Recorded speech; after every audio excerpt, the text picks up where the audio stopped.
2-2 to Baumgart. And he shoots it out to center field. Cruz is back, looking up, it's gone! Simon Baumgart, a 2-run blast. His 7th homer of the season. And Tulane grabs the lead right back in the 3rd. It's 3-2. Treadaway for the season, 346 with runners in scoring position. He's got 2 there now on 3-1. And drills one out to left. You can forget about it. Oklahoma's got the lead right back in the 3rd. Well, don't look now, but guess who's up with the bases loaded again? Darren Willis. Could he? In the air to left. Back at the track, at the wall, and it's gone. 2 grand slams in the game for Darren Willis. And it's 9-1 UNO. Out to center. This is hit well. Hart on the run. Reaches up, and he made the catch. Wow. How in the world did he do that? And he swings and drills one to left. This one is a no-doubter.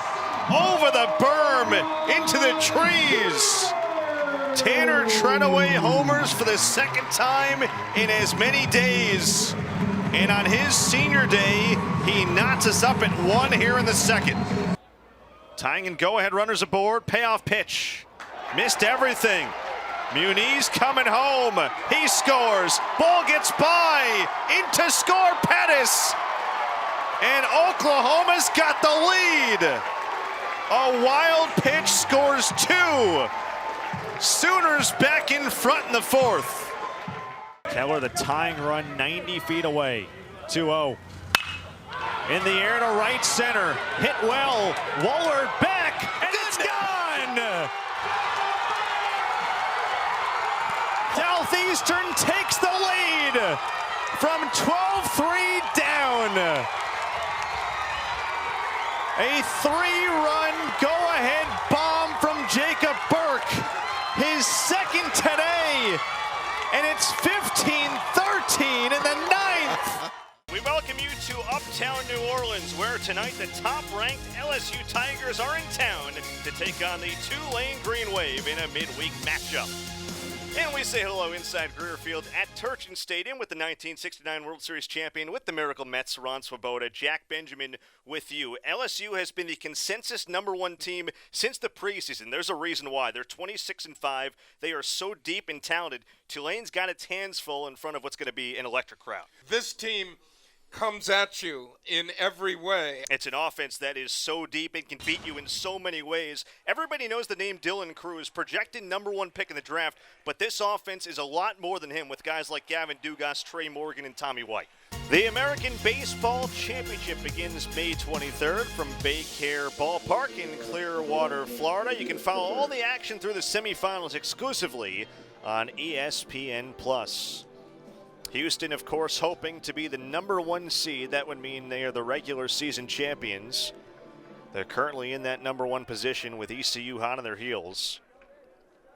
Houston's last regular season title, the American, in 2018, trying to sweep Tulane this weekend.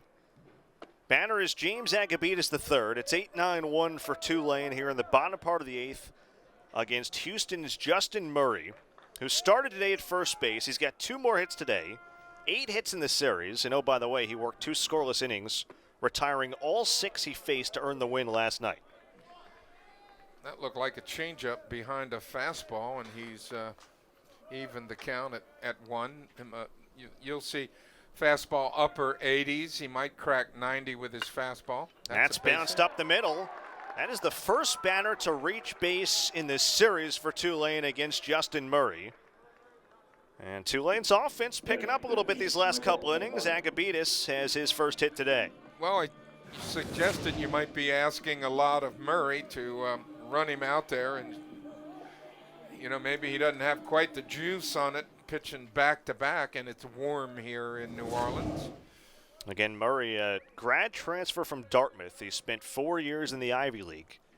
Michael Lombardi awaits and takes a fastball at 90. Again, the Ivy League did not play in 2021. They had the shortened COVID season like everyone in 2020. So Went about 2 years without baseball, returned last year. He was all Ivy League as both a pitcher and a hitter a season ago at Dartmouth.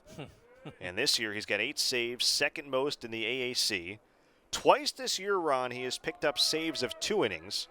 He's never had a save longer than that, and they're asking him this occasion to go 2 1/3 potentially to get the save. He has worked more than 1 inning on 8 different occasions, and he's worked 2 or more innings 6 times, including yesterday. And the pen busy for Houston because they're thinking about all that too. That maybe you are asking a little too much, but let's see. Just seems to be an awfully calm guy who just goes about his business, and he looks like 2 different people. You see a really good hitter and a really command kind of pitcher. You know, he's not going to blow you away with anything. Lands that slider to right-handers a lot, and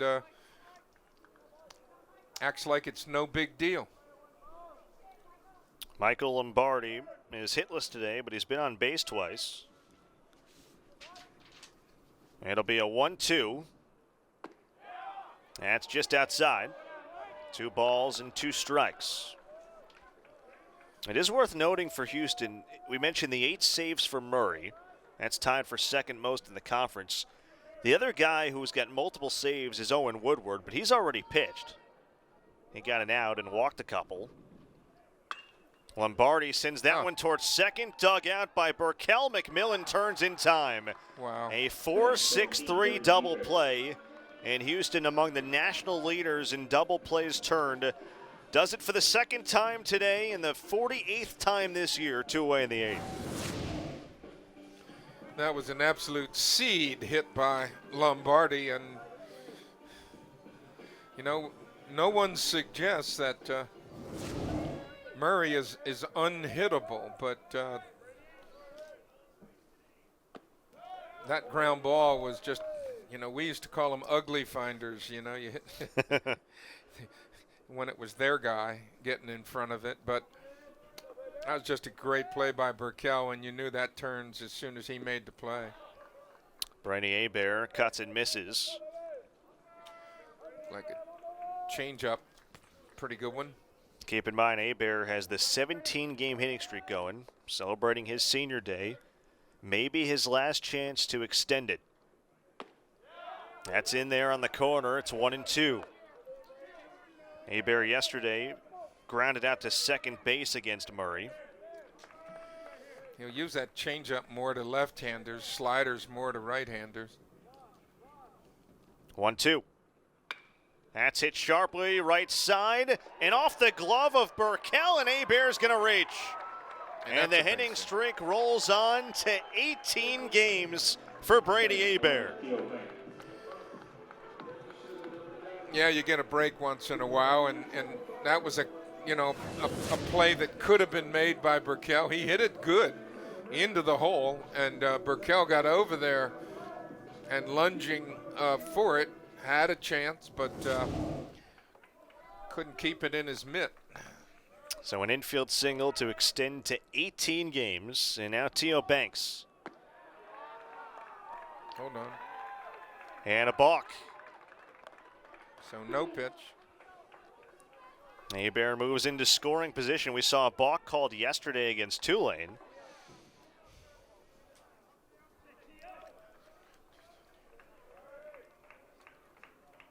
Murray hasn't had to pitch from the stretch much in the series, at least with a runner on base, I should say.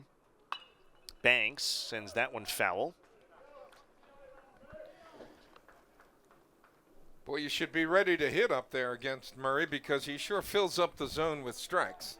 And he threw 19 pitches yesterday, Ron, to retire all 6 he faced. 16 were strikes. He pounds the zone for sure. 0-1. That's chopped through the left side, a base hit.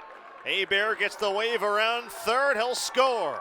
RBI single from Theo Banks, who's driven in 3 today, and it's 12-10 in the 8th.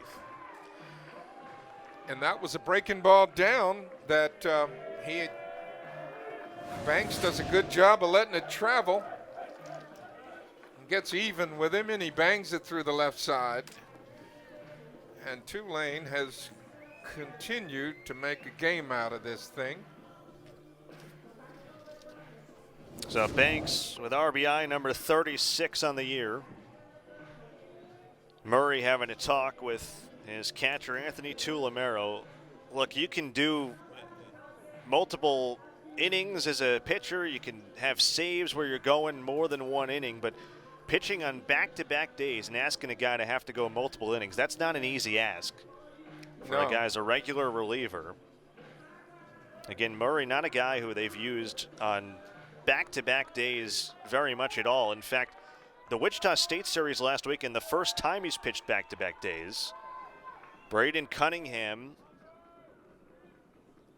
and we've already seen in the series, he worked 3 terrific innings on Friday, earning his first career save. Meanwhile, Brendan Lambert's now the tying run at the plate in a 12-10 game here in the bottom part of the 8th and 2 outs.